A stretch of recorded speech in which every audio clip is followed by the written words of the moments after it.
It's so your stuff is so soulful. The music is so soulful. I just get lost in it. Like, yes, I do. That is the perfect word right there. Soulful. Yes. Yeah, it is. You just get lost in it. Like I put it on. I have it. Like I sometimes make like playlists of people I know and stuff like that. You know, and I'll play it. But the thing is, I can just put your stuff on and go because it does. It takes you through a nice little journey. Like some of that, you know, the reggae sounds.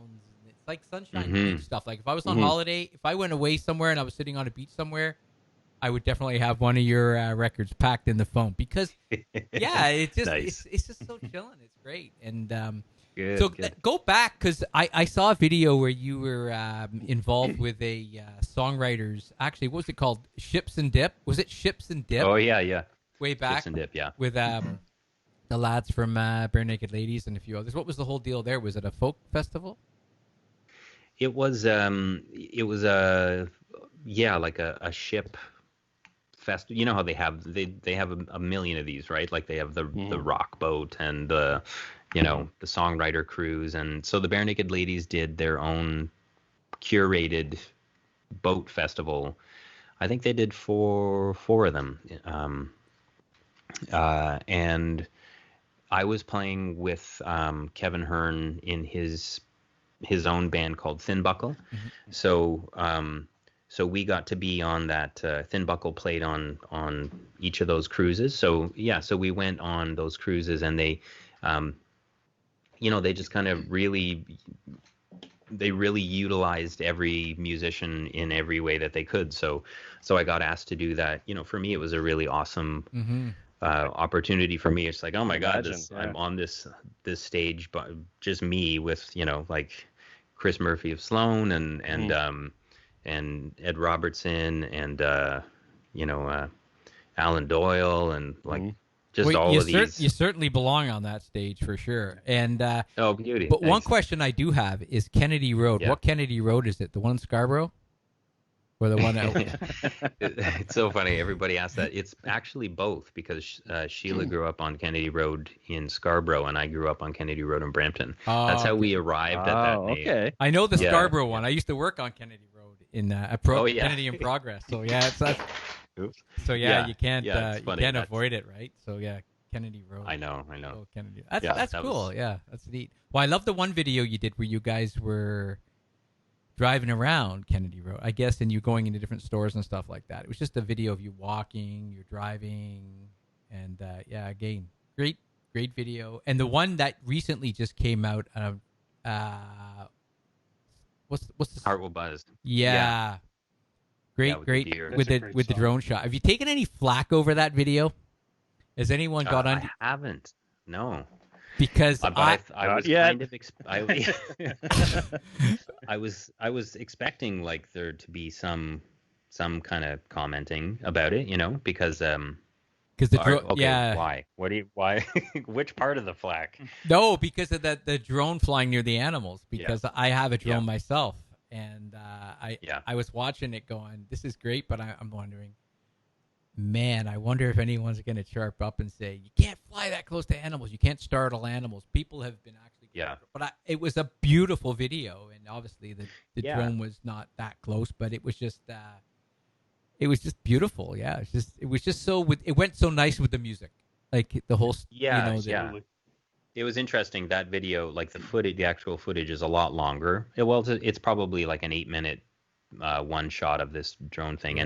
And my friend Jim Hardy in Prince Edward County filmed it in his backfield there. And he goes up to the deer.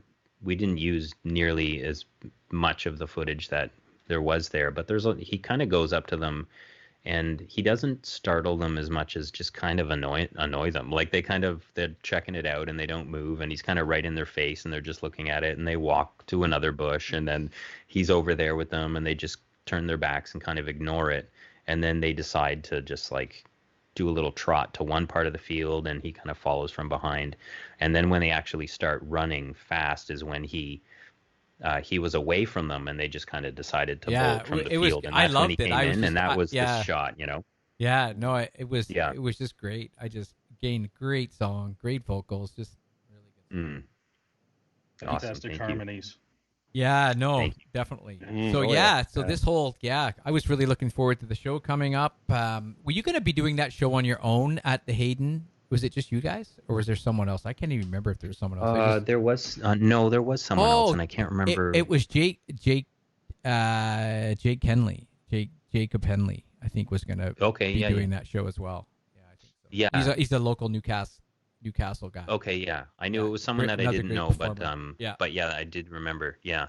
Well, that's what we were thinking of doing. This show initially, we talked about doing that show in that venue, where we would bring out artists. Man. We would bring an artist. We would do a sit down, because we loved how people would actually listen to the band there. And so we were going to do this show, have an artist come out, talk like we're talking, so they get to actually listen and have a little chat, have a laugh, give out some prizes, and have some fun, and then the band would play. And that's how this all started back in October. And then obviously we got busy because we're doing 100 million things.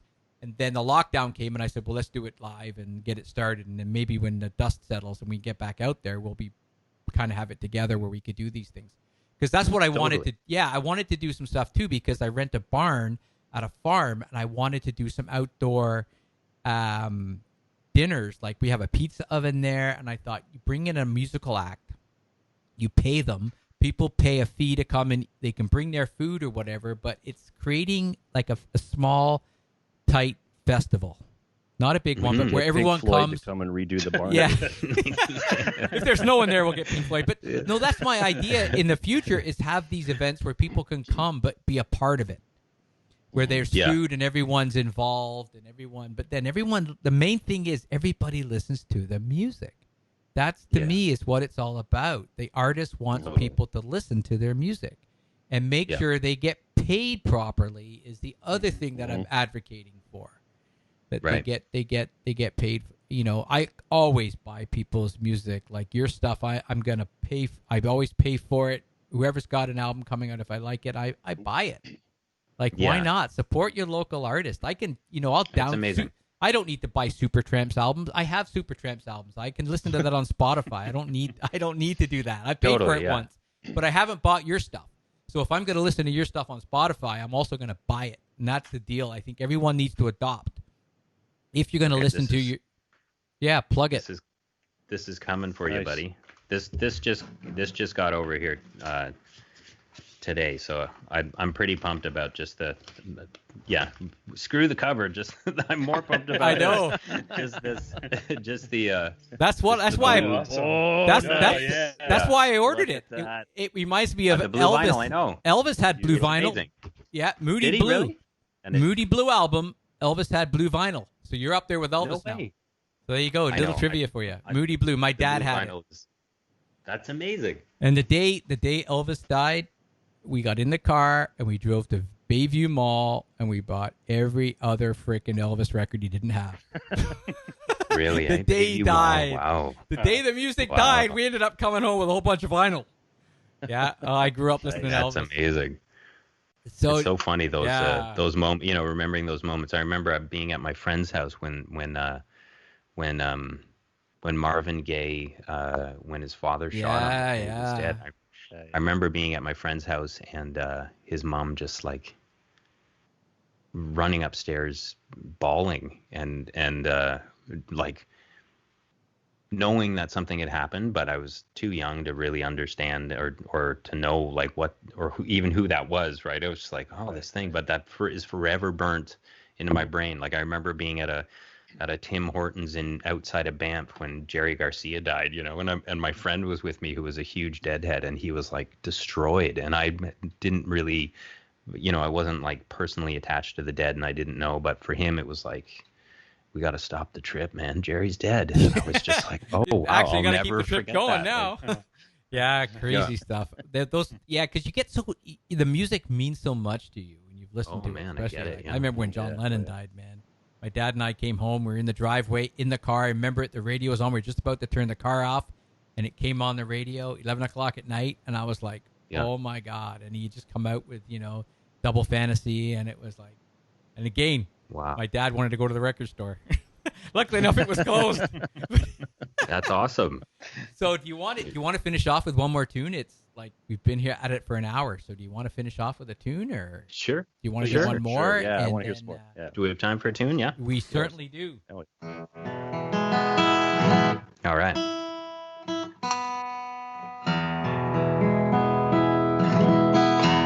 All right. Well, maybe I'll try this Heart Will Buzz tune.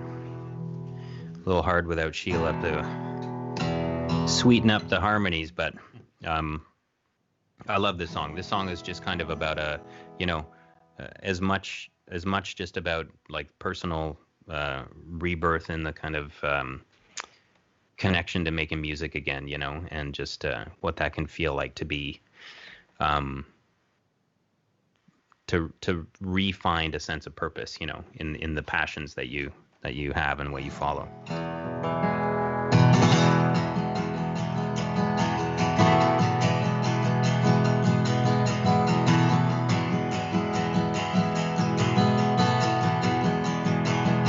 Well, you make me wanna sing, and I didn't wanna sing no more. Thought that I had sealed the door on that broken room. 'Cause what good can that bring? Oh, I don't wanna live dirt poor. No, I can't do that no more. And I'm not jumping through rings. But look at that sky. He's opening up like me, way up above the canopy. You can see for miles and miles away. I see a little light from here, a glowing in the atmosphere. Something's gonna change, 'cause that's the sound I'm dreaming of, humming in the clouds above. And it will find its way, because it always does. The heart will buzz.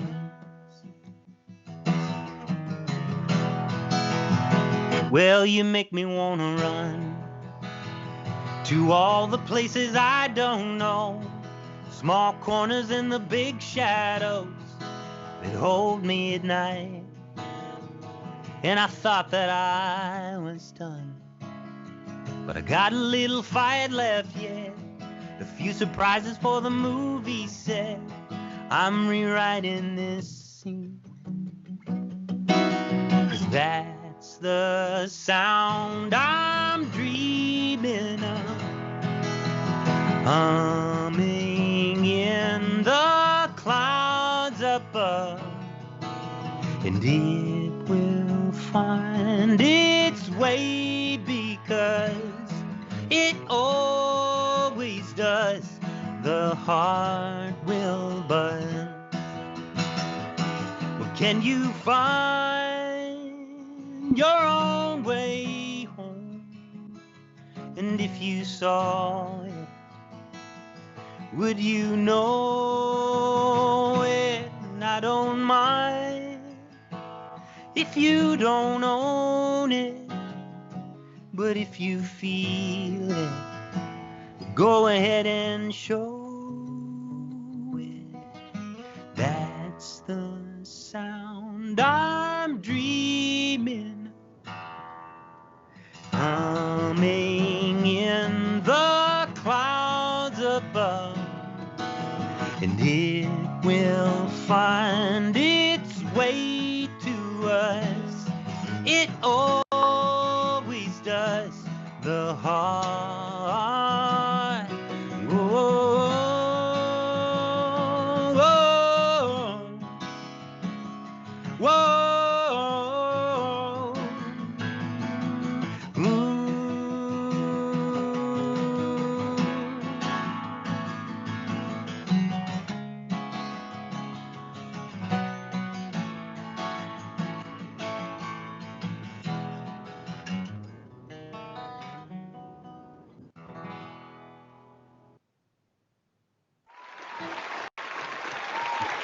So good. Yeah. So good. Yeah.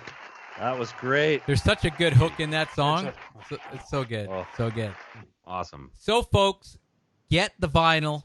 If you don't have, well, get the vinyl anyways because it's blue. You got to have it. Put it on the wall.